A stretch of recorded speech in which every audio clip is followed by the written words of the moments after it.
સાધુ ક્યાંય બેસીને ભજન કરે અને પછી સાધુ જ્યારે શરીરને છોડે ત્યારે એનું ભજન ક્યાં જાય?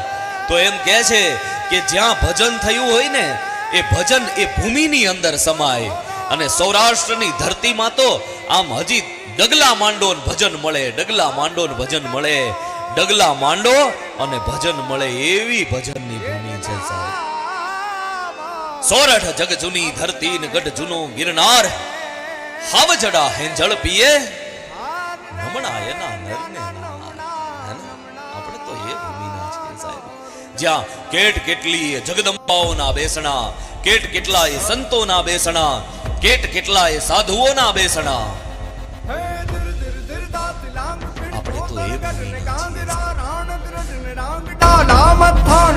નરસઈ નાચે ન તાંગ સમદર નો સોમ સ્વાંગ જીન જોગી બુદ્ધ ભાંગ ખપ્પર થી ખલક ખાંગ નુગરા